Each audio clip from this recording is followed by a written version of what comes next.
All right, now here's a big question for us. How do you know if a policy is a good policy or a bad policy? Now, if you're paying attention, you remember that we talked about normative economics versus positive economics. Calling something good or bad is definitely jumping into the world of normative economics, which I find funny because as an economist, I have been taught ways to evaluate policy. When an economist talks about good or bad, we're usually going to use the word efficient and look at efficiency. And so efficiency is good, becoming more efficient is better, moving away from efficient is bad. If you're sitting at an equilibrium in perfect competition, you are at the most efficient place you can possibly be. And efficient is good, right? I'm trying not to use the word good or bad. I'm just going to think in terms of more efficient or less efficient. That's the better way of thinking about it. So now what I'm going to do is I'm going to talk at you a little bit about ways that economists measure the effectiveness of a policy. And the first thing is what I just mentioned. Is it efficient? Could it be more efficient? Is it less efficient than it could be? Can you increase efficiency by making this policy happen? That's kind of the first thing. Now, the next thing we're going to talk about is a concept called Pareto Optimality. That's a big word, optimality. And the textbook does a really bad job of describing this and how you should implement this tool to decide if a policy is a good idea or a bad idea. So let's talk about the guy it's named after for a second, Pareto. You may have heard of Pareto before. So Pareto has done a lot of things. He's some old philosopher or mathematician. I'm not really sure who he was, but I know that he's known for two or three important things. The first thing is a statistical distribution. Like a normal distribution, there's a distribution called the Pareto distribution. You see people talk about the Pareto distribution a lot whenever we start talking about income and how income is distributed throughout society. The idea that those 1%ers own a very large chunk of the wealth. Well, that follows a Pareto distribution. And the thing to remember about Pareto distributions is they're actually naturally occurring. You can see them in nature. And statisticians can run experiments where they just randomly draw numbers, and those numbers will lead to a Pareto distribution. That's the first thing that Pareto's kind of known for. And there's the next thing called the Pareto Principle, which they use in business a lot. Sometimes we call it the 80-20 rule. This is the idea that if you're trying to get a project done, if you're trying to do a thing, get some result, make some specific thing happen, you can get 80% of the way there with 20% of the cost and or effort. So you can almost get the project done with the kind of beginning amount of effort. Think about when you're writing a paper for a class. It really isn't that hard to get a passing paper. You don't have to put that much effort in. You just kind of have to do it. But taking that passing paper up to an A is going to require a whole lot more effort. So the first 80% of the result or 80% of the project gets done with 20% of the cost or effort to finish the project or get to that result. And if you want to get up to 100%, that last 20% is going to take 80% of the total cost. So that's the Pareto principle. And we throw that out in a business context so that we can think about, hey, is it actually really worth it? When I tinker with my hobbies, I don't always use the best tools because the best tool is $300, but I've got a $100 tool that will do 90% of what the best tool will do. Does it make sense to spend the other $200? And that's the kind of thing we use the Pareto principle to kind of decide. We could use it to analyze policy. Hey, here's a policy. Here's what it costs. Is it worth the money? Is it worth the money to take it from 80% to 100%? Other thing that Pareto is known for that's really relevant for this is a concept called Pareto Optimality, which I just mentioned a second ago.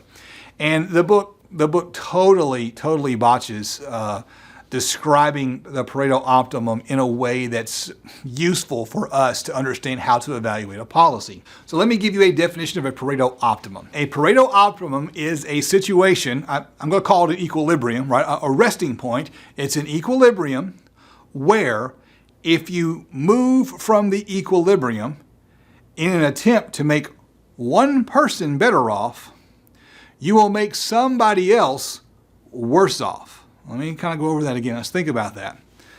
You got a bunch of people, and there's some government policy, and someone makes a change to that policy because they want to make one person better off. but in the process, they make somebody else worse off. When you're at a Pareto optimum, it's impossible to make somebody better off without making somebody else worse off. So that's a Pareto optimum. And so the logic behind applying this principle is, if you got a policy, okay, and by creating a change to that policy or by making a new policy, you can make somebody better off, but not harm anybody else, then that policy might just be a good idea. I'll say that again because it really is hard to understand. If you can take this person here and you can make them better off and not harm this person over here in any way, they're going to stay the exact same place they were before, then you've increased the overall utility or happiness or welfare in society by helping that one person without putting any extra cost or pain or suffering or damage or harm to the other people. All the other people have the same level of utility they started off with. This one person or one group of people has slightly more. So a policy where you can help somebody without hurting anybody will be a good policy to create. And after you create the policy where you've helped somebody and didn't hurt anybody else, you're at a Pareto optimal. And if you change something, you might help somebody, but you'll then hurt somebody else. And so that's the idea behind a Pareto optimum. A Pareto optimum is a situation where you can't help somebody without hurting somebody else. Now, the problem with the Pareto optimal concept is that it's very, very hard to create a policy that meets that criteria, that helps somebody but doesn't hurt anybody. And so the Pareto concept used in this context tends to favor the status quo. Don't change anything. Sure, you might help some people, but because you hurt somebody else, you've reduced the overall, maybe you haven't reduced anything, but you didn't help. That's the logic behind the Pareto optimum. So that is one tool we can use to analyze how well a policy helps or doesn't, right? The Pareto concept there. Now, the other thing that's also in the book that they talk about is a thing called the compensation. And what's important to kind of remember about policy is that, actually, let's talk about something else before we dive into the compensation principle that we need to talk about first. A lot of times we use the analogy of a pie to think about the economy. Everyone has a slice of the pie. Some people have a bigger slice, some people have a smaller slice. We can debate the ethics of that if you want to, but that's just kind of the way the world is. Policy can be used to do two things: change the size of the pie, make the pie bigger, make the pie smaller. Policy can change the size of the pie. Policy can also change the size of the individual slices in the pie. So you could, for example, make the pie larger and thereby create a situation where there's more pie for everybody, but there might be somebody in that pie whose slice stayed the same. That person whose slice stayed the same is not worse off. The policy change is a good idea. It fits into the Pareto concept. We can make the world a better place by making the pie bigger, even though it's going to shift the size of the slices. If everyone's slice is bigger, then everyone wins from the policy. Some people might win more, some might win less. The Pareto concept applied to this says make the pie bigger and get everybody a little bigger slice, and don't create policies that make individual pie slices smaller, right? You can use the Pareto concept for that. So let's double back to where I was going, and that's the compensation principle. So the idea behind the compensation principle is really straightforward. We make some policy change, and as a result of that policy change, we've redistributed the pie, and we've got a winner, someone got a bigger slice, and we got a loser, someone got a smaller slice, okay? We look at this and we say, this person lost, this person won. Did the winner win enough that we could tax the winner and use those taxes to bring the loser back up to where they started, maybe more, but at least back up to where they started, but still keep the winner above where they started? And that's one of the ways we look at a policy change to see if it might be a good idea.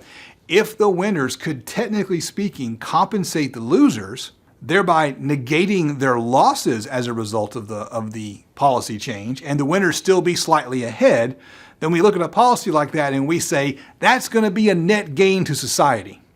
We don't necessarily do that. I honestly can't think of a case, if I can think of one, I'll bring it up. I can't think of a case where someone has looked at a policy change and said, wow, Group A improved their lot, and Group B's life just got a little bit worse. Group B over here got a little bit worse. Let's tax Group A, transfer some money to Group B. Now Group B is just as well off, and we've got a Pareto improvement. So that's the other thing. So those kind of three things tied together, right? That whole pie concept tied into the idea of the Pareto concept and the compensation concept. So the logic here being, if the winners win so much that they can take care of the losers and compensate them for what they've lost, then the policy is going to be a net gain to everybody in society, and we should undertake that policy change.